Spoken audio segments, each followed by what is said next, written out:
abali ku Salt Media mwenna, abali ku Salt FM ku bugazi bwazo zonna, abali ku Salt Television, ate nammwe abali ku Salt Media app emitala w'amayanja, saako mikwano gyaffe abali ku YouTube ya Salt, abali ku Facebook ya Salt, mwebale ensimbi ezo ze muteekamu okugula data, tusaba nti Katonda yennyini nnyini y'ababaddizaawo. Twebaza Katonda ku lw'obulamu bwammwe, era twebaza Katonda ku lw'okubakuuma, okubalabirira, okubagabirira n'okubalwanirira. Ennaku zeeyongedde okusembera ez'okulonda, naye nga bwe nzize mbagamba, londawo obulamu bwo. Londawo obulamu bwo kubanga kye kigambo ekisinga obukulu. Yambala masiki.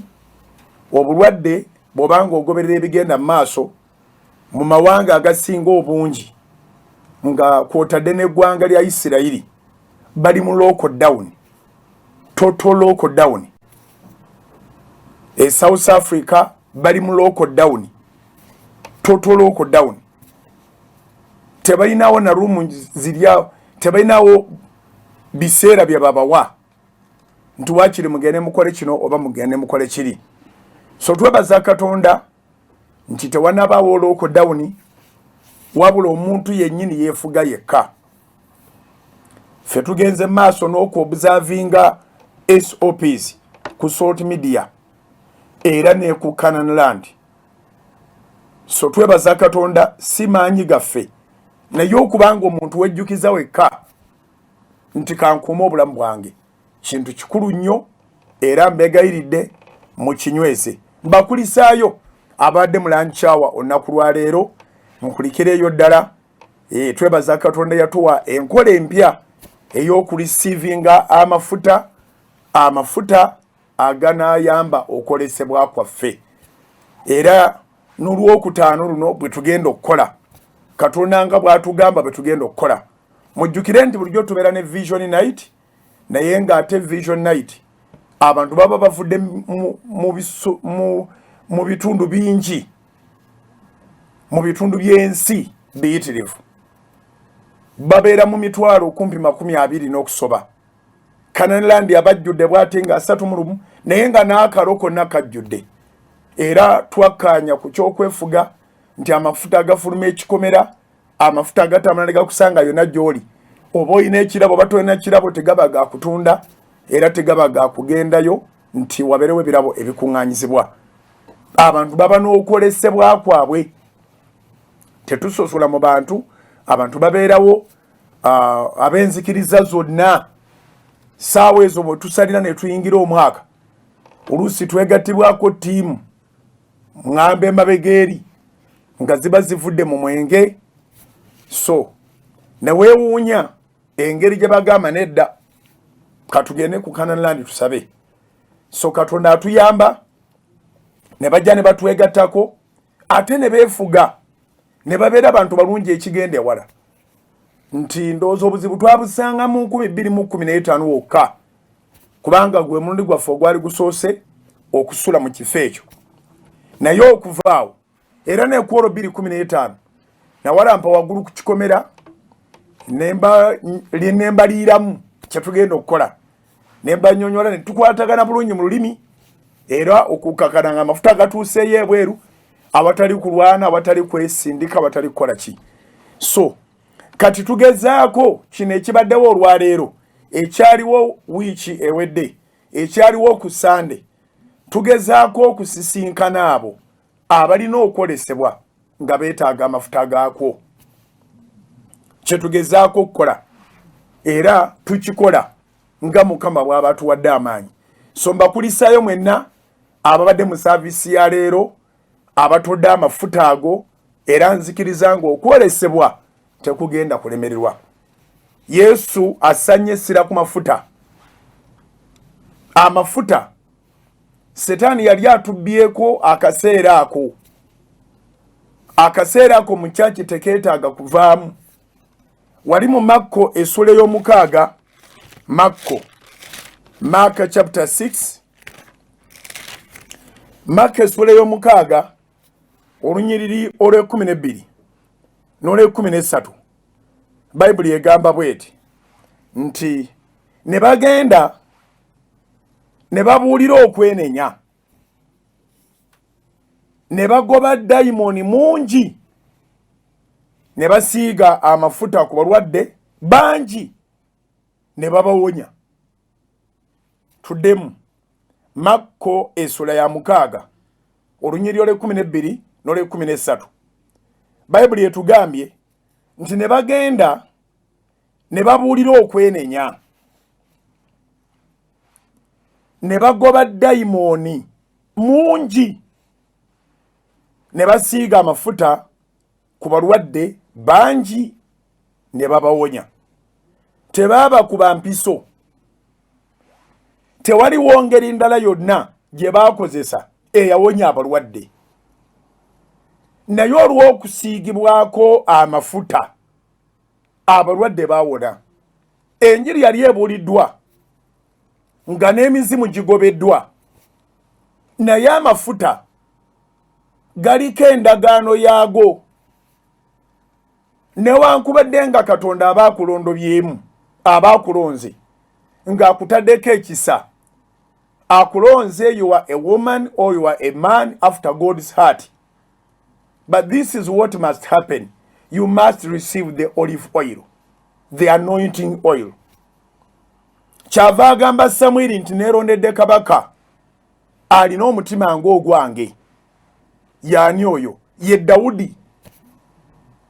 Naye bw'ogenda mu Samwiri ekisooka essula y'ekumi First Samuel chapter 16 era nawo omutulwa 12 na 13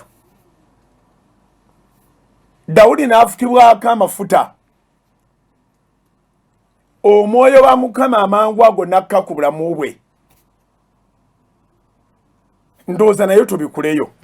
Samwiri ekisooka First Samuel chapter 16 era nawo verse 12 to 13 n'atuma n'amuyingiza,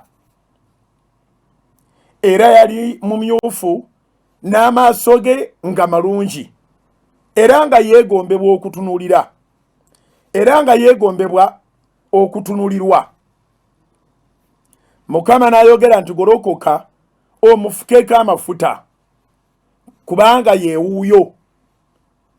Olw'ekumi n'essatu awo Samwiri n'alyoka addira ejjembe ery'amafuta n'amufukako amafuta wakati mu baganda be. Omwoyo gwa Mukama ne gujja ku Dawudi n'amaanyi okuva ku lunaku olwo n'okweyongerayo. Awo Samwiri n'agolokoka n'agenda e Laama. Kanziddemu Samwiri ekisooka essula ya 16 olw'ekumi n'olw'ekumi n'essatu n'atuma n'amuyingiza, era yali mumyufu n'amaaso ge nga malungi, era eyeegombebwa okutunuulirwa. Mukama n'ayogera nti golokoka omufukeko amafuta kubanga yeewuuyo. Yeewuuyo kitegeeza yamumugambyeko dda, yamumugambyeko dda. Kati nze ntandikidde wano nga njagala kgenda butereevu ku mafuta, naye Samwiri yali ku biragiro. Samwiri ekisooka essula 16 etandika nga Mukama yamugamba era ng'amutegeeza nti alina kabaka gw'amaze okulonda gw'ayagala agenda afukeko amafuta. Awo Sawulo yali aliko yali agobeddwa.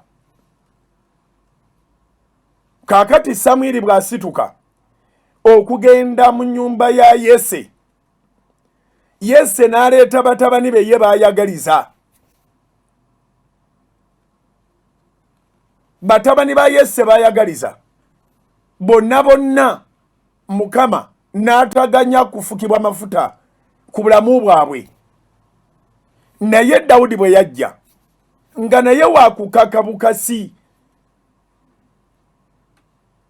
toyina mwana mulala toyina mwana mulala toyinawo mwana mulala. Dawudi n'aleetebwa. Dawudi bw'aleetebwa zenyiri ze tusomye yali mulungi, yali atunula bulungi naye nga taata yamulijekitinga, famire nga temuliiko. Obulungi tebumala, weetaaga ekisa kya Katonda. Nziramu Bayibuli bwe yegamba nti wadde musajja naye yali yeegombebwa okutunuulirwa, alina amaaso malungi, yali mulungi taata. Kubanga abasajja tetutera kugwa mu kategori eyo. Ono yali mulungi,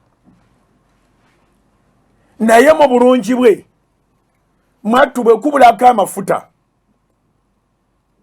ne gw'osuubira okwagala ayinza obutakwagala. Wabaawo emyoyo egiba gikutuddeko. Ate teyali mulungi nga munafu, yali mulungi nga mukozi, era baamujja mu ndiga za kitaawe nga yakola naye nga tasiimibwa. Okiwulidde ekyo? Abatakola nga be basiimibwa era nga be batadde ku mwanjo. Bonna taata yabasimbanga awo, baalabirwa bulungi. Era ne Samwiri yayitika ng'engeri gye mutera okwogeramu. Samwiri naye yalabanga be basaana okufukibwako amafuta, naye kubanga yali nnabbi wa Mukama era ng'aliko eddoboozi lya Katonda, nga buli gwagenda okufukako Mukama amugamba si ewuuyo.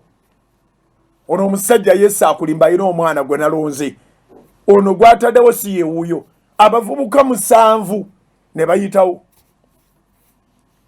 Samwiri n'alyoka alinnya mu kyoto, Yesu n'akkiriza nti waliwo omwana ye gwalowooza nga tasaanira. Guno omwaka Katonda akulonze era agenda kukozesa ebinene, agenda kukozesa ebyamaanyi. So omwana bwe yajja, Bayibuli ekulaga ekikula kye, otegeere weebuuze lwaki baali bamugaana. Samwiri ekisooka 16 olwe 12 n'atuma n'amuyingiza, era yali mumyufu n'amaaso ge gaali malungi era yeegombebwa okutunuulirwa. Mukama n'ayogera nti golokoka omufukeeko amafuta kubanga yeewuuyo. Awo Samwiri n'alyoka addira ejjembe ery'amafuta n'amufukako amafuta wakati mu baganda be. Omwoyo gwa Mukama, owulidde, bw'ofukibwako amafuta omwoyo gwa Mukama nga gujja ku bulamu bwo. Emyoyo gyonna egibadde gikulemesa, egyebukojja egyebusenge ejijja gipaala mu makubo na buli kimu nga bibomba, omwoyo gwa Mukama ne gujja ku bulamu bwe, ne gujja ku Dawudi n'amaanyi okuva ku lunaku olwo okweyongerayo. Awo Samwiri n'agolokoka n'agenda e Rama. Wano nyinawo ke njagala okutangaaza mu 13. Awo Samwiri n'alyoka addira ejjembe ery'amafuta, ke njagadde ntangaazeemu. Ejjembe eryogerwako wano si lya bulogo. In fact, mu bitundu ebya Western Uganda, ndooza ne mu Eastern gye bayina obulunzi n'ente, bayina obulunzi bungi, baliisa nnyo omuzigo. Abantu beeyo era bakya preservinga ebintu byabwe mu jjembe ly'ente.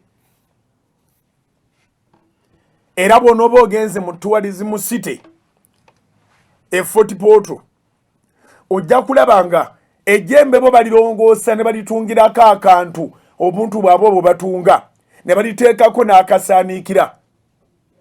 Abamu baterekamu munnyo naye nga liba lyakutereka mu muzigo. So Katonda yakola ebintu nga biri multipurpose. Kati ejjembe lino libeeramu ekituli, naye ekituli ekyo ate kirina emigaso emirala. Bwe lirongoosebwa obulungi ne liwawulwa bulungi, mwattu bwe litereka ebintu tebyonooneka. wano mu Buganda nze ngenda okuzibula bwenti amaaso ng'omunnyo guterekebwa mu bbanda. Ebbanda omanya amabanda nago galimu eculi wakati. Kati nga ebbanda balisala bulungi ne balitereeza bulungi munda mu kituli ekyo ne bateekamu omunnyo ne basaanikirako n'ekyayi. Kati nga bw'oba oyagala munnyo ogenda wali awali ebbanda ojjako ekyayi n'ojjako omunnyo gwogize. Ffe abamu abaakula nga tuli ba famire z'abanaku twagendanga n'osaba maama nga bw'akutumye n'obuuza bulungi ku muliraanwa n'osaba bakuwe ku munnyo maama akutumye. Bwe banaaba nammwe nga muguze omunnyo mujja gukola ki? Mujja guzaayo. Kaakati omukyala gye bakutumye n'akusaasira n'akugirayo ebbanda omunnyo gwe bayina ne mugugabana. Ate babanga nabo gwabaweddeko ngade bapulaninga kujja gye muli ebbanda n'alijjayo n'akugiramu ekyayi n'agamba tunulamu n'akoona bw'ati ku ttaka n'okakasa nti ensonda zonna temulimu munnyo. So njagadde okuclarifying ewantu wano omuntu yenna takulimbanga nti amayembe mwegali mu Bayibuli. Era ennyiriri nnyingi ezigamba nti Mukama agulumizizza ejjembe lyange eryanfukibwako amafuta. Nabbi yenna bw'agamba nti Mukama agulumizizza ejjembe lyange oba omusabi yenna mu Bayibuli aba tategeeza jjembe lya bulogo. Aba ategeeza konteyina gwe nga bw'oyinza ogamba nti Mukama agulumizizza eccupa yange eyanfukibwako amafuta. Olaba nti kati bigenda bikyuka. Nsaba omwana wa control room abateereyo kati mulabe ate engeri gye tukikolamu. Kati tubadde ku ccupa luli ng'eccupa tugiyiwa mu kabakuli. Akabakuli buli muntu n'akwatamu n'akaweereza omulala. Bwe tubeera mu bisaawe ebinene tuteeka mu kabakuli ne tuteekamu n'ekasipongi. Oli akwata bukwasi kasipongi kaba kanywedde amafuta. Olw'okuba nti kati sikukwatako nawe tonkwatako. Tonsemberera nange sikusemberera. Yengeri emu ku ngeri y'okwekuuma COVID-19. Kati ate twafunye ebbomba. Ebbomba tuzigula ngeri totally empty. Ne tusabira eccupa y'amafuta nga bw'ogiraba. Ne tuteeka amafuta ago mu bbomba ebadde enkalu sigamba nti waliwo bye tuyiye ebibaddemu. Ne tutambula nga tunyiga bbomba amafuta ne gajja butereevu mu kyenyi kyo gawedde okusabira amafuta ne gakukozesa omwoyo wa Mukama n'akakubulamu bonna amaanyi ga Mukama. Nga bw'okiraba awo ku footage waffe ali ku Salt TV ali ku Salt FM nkuba kifaananyi era osobola okutebereza naddala ababeera babaddeyo mu services. So kati Katonda nga akuwadde obuwanguzi mudda osobola okugamba nti Mukama agulumizizza ebbomba yange eyanfukako amafuta. Nabano kye bagamba nti Mukama agulumizza ejjembe lyange. Bonna basobola ofukibwako amafuta naye abalala ne bagayaala. Sibire yafukibwako amafuta nti akola mu maanyi. So waliwo omuntu nga weetaaga amafuta oyake. Olidde ng'obadde okola nnyo nga Dawudi yali akola nnyo. Naye nga tebasiima. Tewali asiima n'omeggana n'empologoma, n'omeggana n'eddubu, omeggana na buli kintu. Kye bayita struggle gw'okyekakasa, oli struggler, oli hustler. Naye nga tewaliwo kigenda. Otoola amafuta n'ogenda ne weewuunya ng'otandise okusiimibwa. N'ogenda ne weewuunya nga eyali amegga empologoma n'otabaako ky'ofunye n'omegga akantu katono bwe kati empeera n'obuuka nampitirivu. Okitegedde? So kati enkola eriwo yakuba nti ffe tukwata bomba nekufuuyira amafuta gwe n'ogakola ki n'ogasiiga endwadde ne zikutuka, ebikoligo ne bikutuka, ebirooto byo ne bituukirira, okwolesebwako ne kulaba omukisa, buli ekyakwezingako ne kikwenenya. So njogedde ebyo byonna nga mbakulisayo mu saavisi y'olwaleero era nga mbategeeza nti n'enkya bwe tugenda okukola weegulira akadde, oba oli mulokole oba toli mulokole, weegulira akadde. So Dawudi omulaba ng'afukibwako amafuta mu Samwiri ekisooka essula 16 olw'ekkumi n'esatu. Bayibuli egamba n'atoola nno omwoyo wa Mukama n'amaanyi. Mu Samwiri ekisooka essula 17 Dawudi ayingira mu rekodi okuwangula kye bayita Goliyasi. Oba abantu baagala Katonda oba tebamwagala, ekigambo kyayingira mu nsi ekya David and Goliath. Era agenda okumegana n'oguntu nga gunene. MC w'omukolo ateekwa okujuliza Dawudi naga kino kiyitirivu kibitiriire oboyidi Dawudi ne Goliyasi.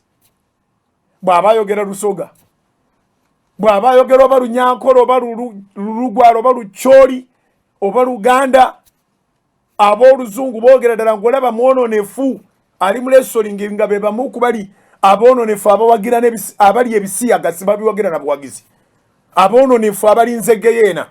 Naye nolaba nga naye ayogerera akomentatinga nga naye agereza ku David and Goliath. Amakulu gaakyo ndi Katonda bw'akola ekintu kinywera. Katonda bw'akola ekintu kinywera. So nolwekyo tusobola okuba nga tugenda kwolekana n'ebintu bingi, naye weetaaga amafuta. Weetaaga amafuta. So mulanchawe sira tuliteeka nnyo okukusomesa vision kyeki. Kati engeri gye twafuna mukisa kukuŋŋaana nga 31 nti gatambule. Mukama nga bw'anaagenda nga tubikulira gwe nyiikira kusaba. Bwe enkya n'owulira nga ddala oyagala genda kusaba ku Canaan Land w'abantu bonna abalokole n'abatali balokole. Era nnyumirwa nnyo nga nteeka amafuta kubanga ebomba nga tunuza mu bwenyi, kubanga ekyenyi kyo kikulu nnyo. Ekyenyi kyo kikulu nnyo okuba nti kyekiriko ekisa. Dawudi ayogera nti anfuse amafuta ku mutwe n'ekikompe kyange kiyiwa. Zabbuli 23. Ne bw'oba oyita mu bizibu ebyenkana wa naye ng'oliko amafuta obiyitamu tebikuyitamu. So nyumirwa nga nteeka amafuta ku bantu ku Canaan Land okwo. Nolaba ng'oli aleese ekyenyi sigidanga nkwafu ngalabika nti okuva obuto muntu waswala, muntu wakusaala. Ninaamanya nti nina ettaka tukuvu lya Katonda tetugatunda.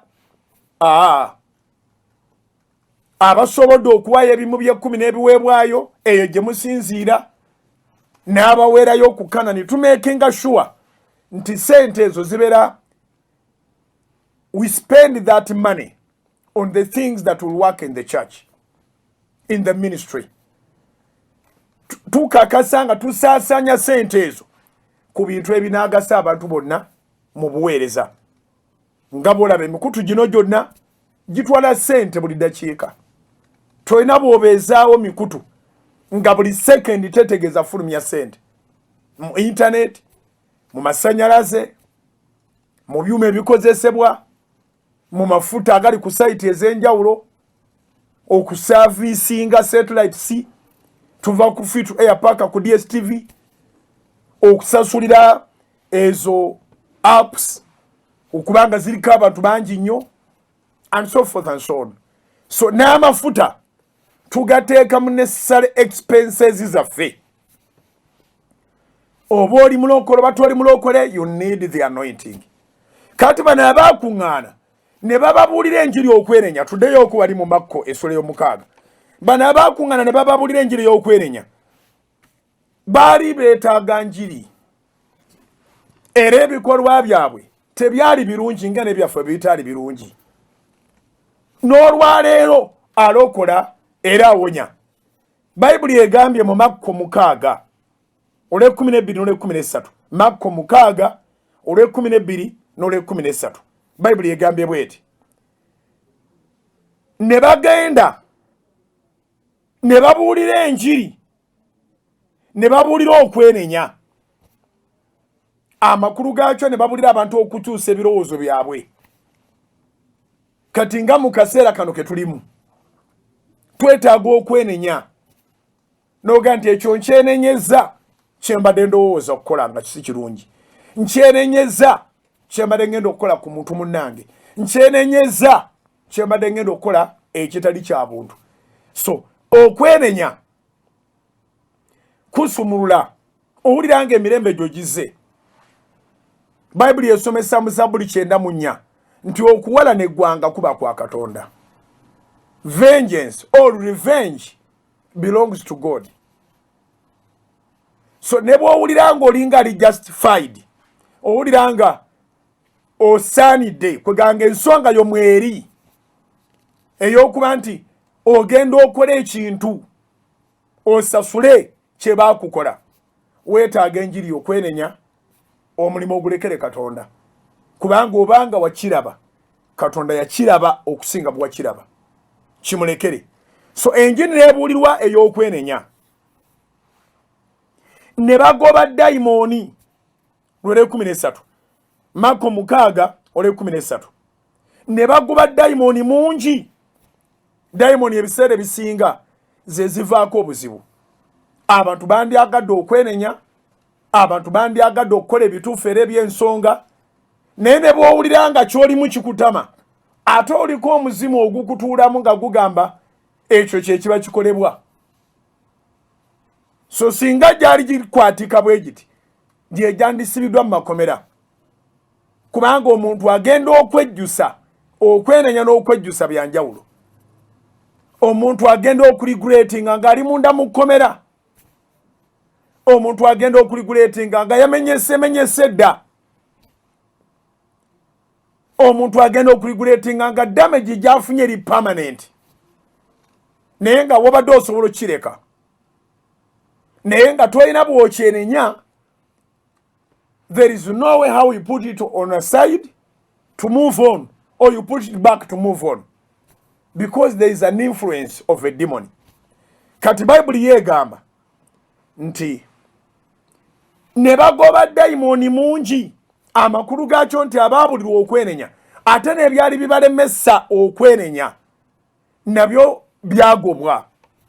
Ekyo ng'okitadde wali, buli woba n'omutima nga olimu ekibi ky'oyagala okukola, nga naawe okimanyi nti kibi, era olinda mbeera olyoke okikole, olinda budde nzikiza ekwate, olinda kwegamba nga ekintu kyonna ekikolebwa nga si mu lwatu kiba kibi. Okitegeera? Mu ngeri eyo oba n'obulwadde mu mutima gwo, mutima gwo guba mulwadde, era n'endwadde endala bwekukwata eba teta, nga n'ekijigaana okuta, kubanga mundayo olimu ensigo ya Setaani.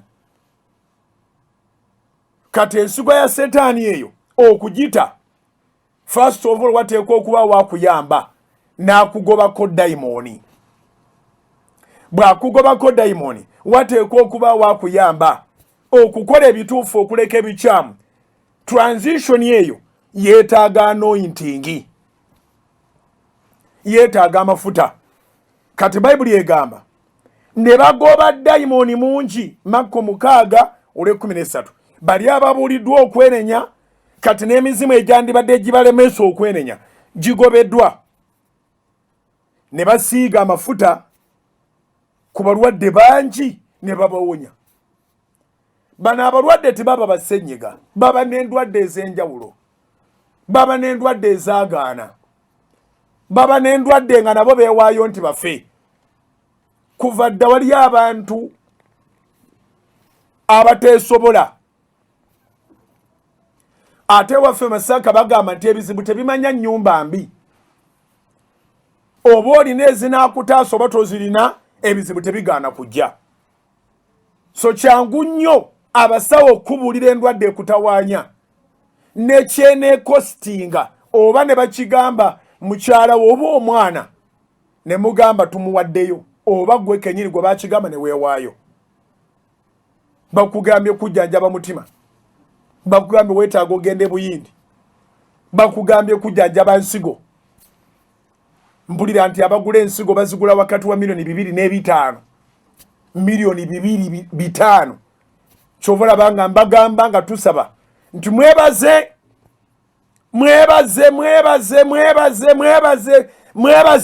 oyinza okuba tolina bafuna ssente naye ensigo zombi ozirina ate zombi namu ekibumba kyo kiramu omutima gwo tekuli katuli n'akamu buli kimu kiramu weetaaga bwetaazi kwesiga Katonda na kumulindirira nga bw'okola ky'osobola ekisigadde Mukama akikolere so ne babasiiga amafuta ne babawonya ate bangi so mu mafuta gano mwe tusiigira nti osobola okukola okolesebwako mwatuna endwadde zigenderamu ebikoligo bigenderamu mujjukire nti omulamwa gwaffe ogw'omwaka guno nti Katonda agenda kumenyeramenyera omwasuli mu nsi yaffe amulinyire n'ebigere ku nsozi ze nga bwe yalowooza Mukama eri obulamu bwo bwe kirituukirira bwe kito era nga bwe yateesa bwe kirinywera agantu okuteesebwa okwateesebwa ku mawanga gonna ye yateesa ayogedde ani alikijjulula oba agolodde omukono gwe ani aliguzaayo ebigambo ebyo biri mu Isaaya 14 okuva ku 24 okutuuka ku 27 naye ekikoligo kirina omugugu byayogeddeko ky'oba olaba nebaza Mukama yampadde amagezi omwaka guno amagezi ag'okusigala nga amafuta gatuuka ku baana ba Katonda n'enkya tugenda kukikola massively obanga yampisa ku kyoku Sande tewali kitasoboka nekikola tewali muntu yali ku Kanani eyavaako nga tafunye so oyinza okuba nga omisinze this Thursday don't miss tomorrow's Friday don't miss naye mbadde nkugamba mu kitabo kya Isaaya essula y'ekkumi Isaaya essula ya 10 olunyiriri lwa 27 Bayibuli egamba bweti wali tusomye mu Isaaya kansooke ngendewo okwo Isaaya 14 tugere mu 14 Isaaya 14 olwa 25 lugamba bwe luti ndimenyera omwasuli mu nsi yange era ndimulinnyira n'ebigere ku nsozi zange kale ekikoligo kye kiribavaako n'omugugu gwe guliva ku kibegabega kyabwe okwo kwe kuteesa okwateesebwa ku nsi yonna era ogwo gwe mukono ogwagolwa ku mawanga gonna kubanga Mukama ow'eggye ye yateesa era ani alikijjulula n'omukono gwe gugoloddwa era ani aliguzaayo olwa 25 ojja tulaba nga lumu ekigambo ekikoligo okubavaako n'omugugu okubavaako bigenda kuva ku ffe teboogera ku mulala kaakati wali mu Isaaya essula y'ekkumi olwa 27 nkyazimba amafuta kubanga abamu aganange bampeeko ne nga tagamanyi nkyazimba amafuta olwaleero saavisi bwetyo bwetambula oba emisingi bwe gitambula emisingi gy'amafuta gye giriwa Bayibuli egambye mu Isaaya 10 olunyiriri olwa 27 agamba bw'ati awo lituuka ku lunaku luli wangi mwebale nnyo abagisomera ku TV naye oteekwa okuba ne Bayibuli yo mu ngalo ng'omaakinga ennyiriri zino. Awo olulituuka ku lunaku luli omugugu gwe guliva ku kibeegabeega kyo. N'ekikoligo kye kiriva ku bulago bwo. N'ekikoligo kirizikirizibwa olw'okufukibwako amafuta. Katuluddemu Isaaya 10:27. Awo olulituuka ku lunaku luli sebo oyinza okuba nga gwe olwaleero lwokuna terubadde lulwo, olwokutaano luyinza oba nga lwe lulwo. Actually bwe wabeerawo omukisa neeyakatoola ogaddamu Dawudi nja kubasomesa yafukibwako amafuta emirundi mingi si gumu. Okitegedde? Tomanya buli agajjaga n'amaliriza kiriwa, so tegatamiiza. Bwe gaba gaze olina kubeerawo bubeezi. Isaaya 10:27. Awo olulituuka ku lunaku luli, buli kintu kiriko olunaku lwakyo, ekyo tokyerabiranga. Omugugu gwe guliva ku kibeegabeega kyo. Yes, togenda kuddamu kuzitoberwa bintu bitali bibyo. Omugugu gwe waliwo nannyini awo. N'ekikoligo kye owulidde naweera waliwo nannyini kyo si gwe. N'ekikoligo kye mu bulago bwo. N'ekikoligo kirizikirizibwa olw'okufukibwako amafuta. Bassebo ne bannyabo ogenda n'osoma naye ate ne wabawo ekikutte. Actually bimanyi okukwata ne kikwata famire yonna. Nga mwe n'obuyigirize weebuli naye omukisa nga tewali, opportunities nga tewali, empapula nga weeziri. N'okantu wayi nga bwe nkyabulidde omulimu kange ne nnyongereko kino kenkyogere mmalirize ekitundu ekisooka mbawanvuyiza nnyo. Empapula tezikutula kikoligo. Ekikutula ekikoligo mafuta. Tovaawo katugende mu break tukomawo. Soul Television Femunyo.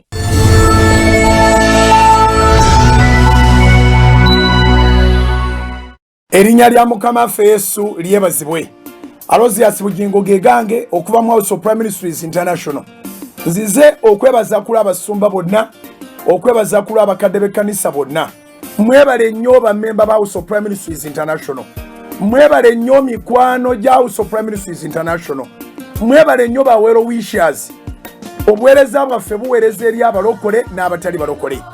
Mwebale abatwagala, mwebale abatusabira, mwebale abatudifendinga eyo mu society. Olinga tatutegeera ate nga yagala otwogerera. Mwebale okubanga mwagadde nnyo Soroti Media. Yategerekeka nnyo mu biseera bya lockdown ne yali tatumanyi yatumanya kubanga ye church yali esigaddewo. Tukkiriza mu kanisa etalina bisenge. Tuzze okubeebaza era n'okubasiima era n'okubategeeza nti tubasabira mu kusaba kwaffe n'okusiiba tuba tubasabira. Ne bwe tuba tetuli mu sizoni za kusaba na kusiiba era tuba tubasabira. Mwebale okubanga muganza Soroti essaawa 24 TV ebunye buli wantu, FM zibunye buli wantu, abali emitala bamanja mwegazanyiza ku Soroti Media app, mwegazanyiza ku YouTube, mwegazanyiza ku Facebook ya Soroti. Mwebale mwabakola kati ne standing orders mu bank nga muga nti ntadawo standing order ku account yange kujja kuvangako sente bweziti zigende ku Soroti Media. Banji mukikoze nga temusabira mu House of Prayer. Banji mukikoze nga temuli balokole. Mwebale nnyo, mwebalire ddala. Waliwo omusajja ali mu kitabo kya Luka essula ya 7. Omusajja oyo yayambako Abayudaaya nga bazimba ennyumba ya Mukama. Wadde teyali mu Yudaaya, wadde teyali wanzikiriza zaabwe. Luka 7 ojja mwesomerako. Naye bwakya ku makya n'abanga yali yeetaaga Yesu okuwonya omwana we.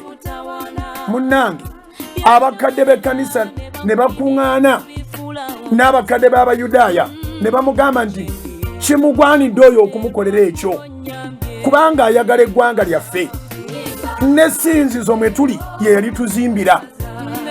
ekyono ne kindeeta okutegeeza gwe omulokole n'abatali mulokole nti nga tuli mu kampeyini ey'okuŋŋaanya ssente ate zisoboka ewaffe bisoboka mu katonda waffe bisoboka tukuŋŋaanya ssente ez'okuzimbira Mukama tujja kuzimba mpolampola nezijja kuwera obanga twaweza obukadde bwa $, ne tugula ettaka lya Kanani tetugenda kulemwa ate kweza bukadde bwa $, kuzimbako pentagoni ya Mukama etuuze emitwalo 380. pulaani mugimanyi, buli kimu tugenze tukibalaga, tuli steady era tumanyi nga tujja kukikola. Mwebale abagenda mu Centenary Bank ne muteekayo sente za pentagoni nga mwekubiriza mwekka. Abamu ze waakabayo tozijjukira, emirundi gye waakabayo togijjukira. Weekubiseemu emirundi n'emirundi kubanga twagamba nti singa abantu babadde akakadde kamu buli muntu n'akeera n'awayo emitwalo 10 singa kyavadda mu kkubo, naye gwe weekubiseemu emirundi buli woddayo mugambe Mukama nzize okukima omukisa, nzize okukima omukisa. Akawunti eyo njagala kugibajjukiza abamu ababeera bagyerabidde abali ku Soloti FM nga kati Mukama yakikoledde. Oyagala kuwayo kimu kya 10, oyagala kuwayo za pentagoni, oyagala kuwayo kiweebwayo. Akawunti kwata olupapula ne kalamu giwandiike, ali ku Soloti TV bagikuteereddewo ogirabaawo, giwandiike eri akawunti namba 31 0 emirundi 3 6 00 6 1. Akawunti eri mu mannya ga House of Prayer Ministries International eri mu Centenary Bank. Kozesa amatabe ga Centenary Bank mu ggwanga lyonna, oba kozesa essimu yo bw'oba ng'olinayo akawunti okozesa essimu yo okuteekako, oba kozesa ATM. Wonna wonna w'oba oyitidde oba online osobola dde okuteeka ssente ku akawunti eyo. Eri mu mannya ga House of Prayer Ministries International eri mu Centenary Bank. Akawunti ya Uganda shillings, akawunti eri namba 31 0 emirundi 3 6 00 6 1. Ate mmwe abagenda mu Abasa Bank, Abasa oba Abusa nga bw'okyatula naye nga tujjukira nti ye yali Barclays Bank, gwe bw'obanga gy'ogenda tulinayo akawunti 2 eri neya $, ekyagizaala twagiggulawo nga tuli mu kusasula ttaka lya Kanani. Okuva ku olwo tegalwangawo, yasigala ekola, naye nga tulinayo akawunti 2 mu Abasa Bank, emu ya Uganda shillings, endala ya $. Eya Uganda shillings kwata ekalaamu ogiwandiike, bwali ku Soloti FM nawe bali ku Soloti TV ogiraba giwandiike. Mbebazanya abakuba screenshot noba kati ng'ogisevinze ku simu yo nga wakikuba kiramba ekifaananyi nga bwe kyali ku TV yo. Akawunti eya Uganda shillings mu Abasa Bank eri namba 6 00 29 7 680 M. Eya US dollars eri namba 600 47 93 0. Kati ngenda kuddamu zonna nzoogere mu Luzungu. If you want to pay your tithes, your offerings, your contribution, you are a well wisher, you are a member in House of Prayer Ministries International, you can find a day and go to pay your tithes, your pledges, or your contribution towards building the Canaan Land House of Prayer, the Pentagon. The account in Centenary Bank is number 31 000 600 61. It is in the names of House of Prayer Ministries International. You can put a standing order. You can use any branch of Centenary Bank, your nearest branch, for tithes, for offerings, for pledges, or for Pentagon contribution. Then, Abasa Bank, we have 2 accounts. One in Uganda shillings. The one in Uganda shillings is 600 297 6801. I repeat, 600 297 6801. That is the Uganda shillings account.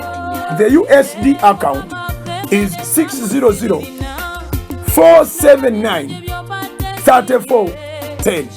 God bless you as you save those bank accounts. Even if you are jobless today, by the prayers, God will bless you with a job.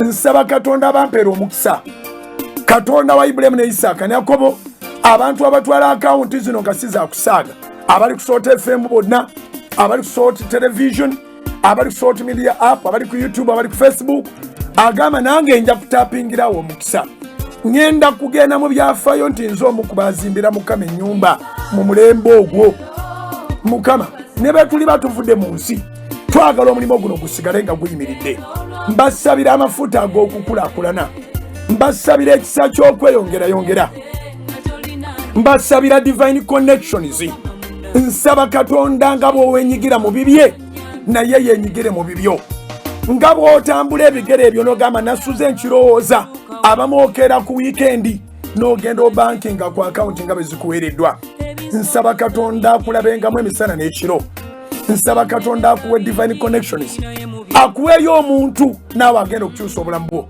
ng'okola ebya Mukama naye akola ebibyo Mukama abampeera omukisa mwebala okwagala Mukama mwebala okwagala Yesu mwebala okwagala Omwoyo Mutukuvu mwebala okwagala Omusumba Bugingo mwebala okwagala House of Prayer mwebala okwagala Salt Media a church without walls sente ze mutuwa zikola mu mulimo gwa Katonda era tujja kubeera beesigwa mwebale nnyo mwebalire ddala muyingire mu byammwe nammwe mu linnya lya Yesu kama bw'omusa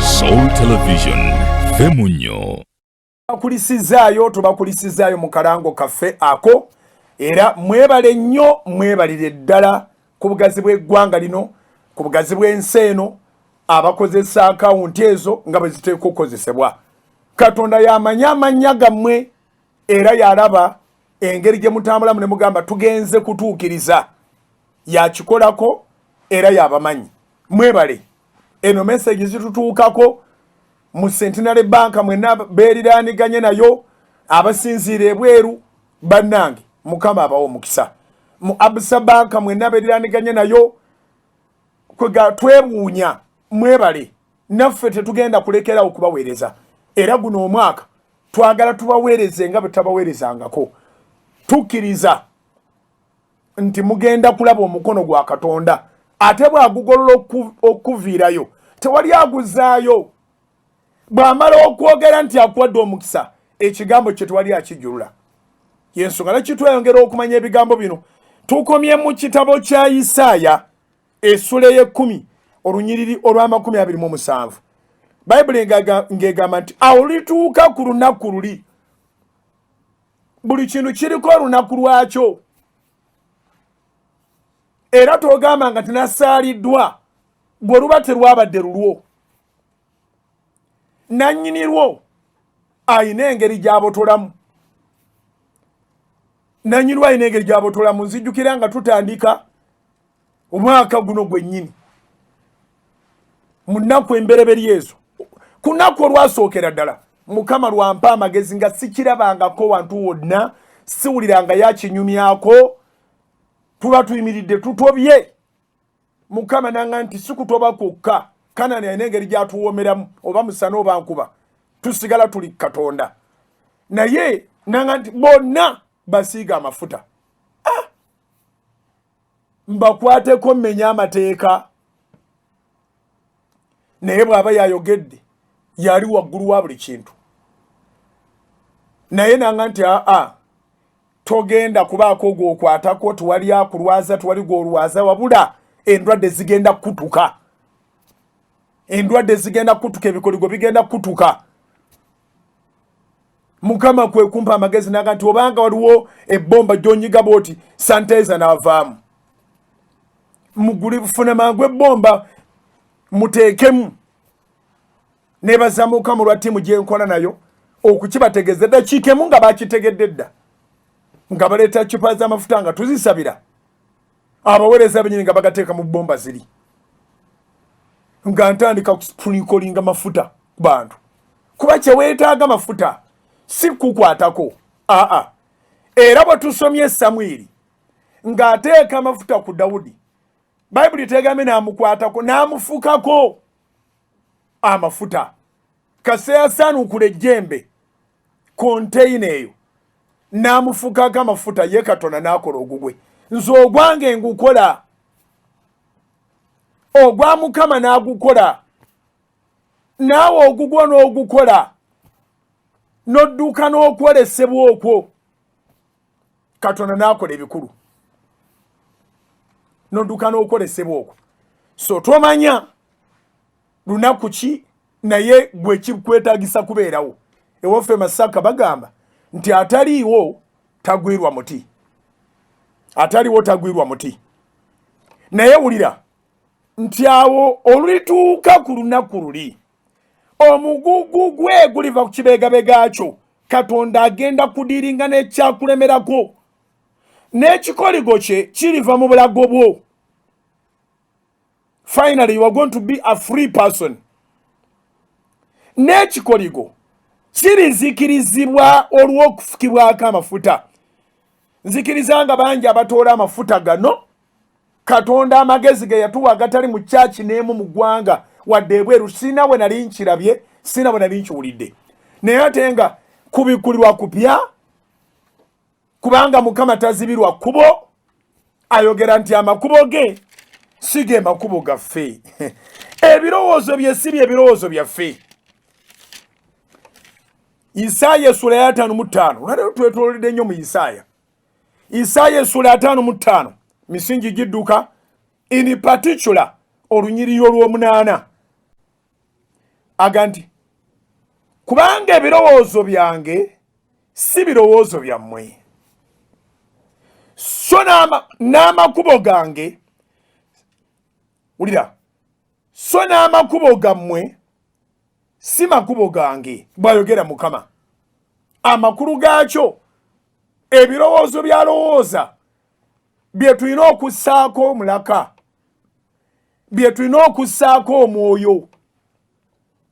Ensi erimu ebirowoozo biyitirivu tebiggwaayo naye byonna bifundikira nga bitiisa butiisa era nga bizikiriza buzikiriza era nga bitta bussi ne kaakati eri abalowooza ebigambo ebingi olw'okuna lunaaba lutya olw'okuna lugenda kubeera lutya bannange sizoni y'okulonda egenda kubeera etya.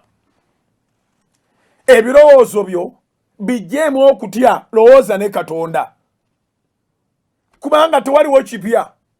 Ensi emaze emyaka 10 mu kulonda era abantu ne tusurvivinga okusurvivinga kusalawo kwaffe kubanga tewaliwo bagenda kuva mu mawanga malala bajje batutte. Bwe tubeera n'obwongo tewali agenda kutta munne. Ate emivuyo mu kulonda tegitegeeza buto akalulu si kangu abagoberera ebigenda mu maaso mu nsi. Abamerika basuze beekalakaasa ku Capitol Manyabihiru basuze beekalakaasa. Trump nakati takkirizanga nti yawangulwa bingi ebibaddewo naye ng'ate eyo mbu gye tukoppa demokulasi okitegedde. Kati tulina okwegendereza obanga abasomesa tebannaba kuyiga ffe lwaki twefuula baprofesa wabula kye tulina okwegendereza nti obulamu bwaffe bukulu okusinga ekintu ky'olunaku olumu kibeerawo omulundi gumu mu myaka 5 okitegedde. So kati bwe tutunulira ensobi ezize zibaawo tulina okwekuba mu kifuba tulina okusaba Katonda ne tukola ne rolo yaffe ey'okukuuma obulamu ya okay obudde budduka. Isaya 5:5 kubanga ebirowoozo byange si birowoozo byammwe so n'amakubo gammwe si makubo gange bw'ayogera Mukama. Y'ensonga lwaki yampa ekirowoozo ekipya yampa ekkubo epya yampa engeri empya abantu okusigala nga batoola amafuta kubanga makulu ne bw'aba akulonze nga gwogenda okufuga ne bw'aba akulonze nga gwogenda okuzimba akedi ne bw'aba akulonze nga gwogenda okununula ekika amafuta ogeetaaga. Kati yabadde n'amagezi ge ebirowoozo bye n'amakubo ge n'abitubikulira nolwekyo omulimu gutambula. mulimo gutambula simanyi oba nyina obudde obugendako katono mu Zabbuli. Zabbuli ya 15 olunyiriri ole 15. Zabbuli ya 15 olunyiriri wa 15 lugamba beruti ng'ayogera nti temukwatanga kwabo bennafuukako amafuta. Ndowooza otegedde lwaki tulina n'okweyunira ennyo kati Kanani social distance etumala ettaka ddene bulungi ebintu ebiyigga abantu bw'oba ofukiddwako amafuta. Wali tusomye nti kaputula ebikoligo gajjawo emigugu naye ate galeeta n'ekiragiro touch not my anointed. Psalms 105 verse 15. Psalms 105 verse 15. Zabbuli 15. Zabbuli 15 olunyiriri wa 15 lugamba nti ng'ayogera nti temukwatanga kwabo benafukako amafuta so temukolanga bubi bannabbi bange. Ndowooza nja kutandikirawo obudde butuddukako. Walimu Yakobo mu ndagaano empya. Yakobo essula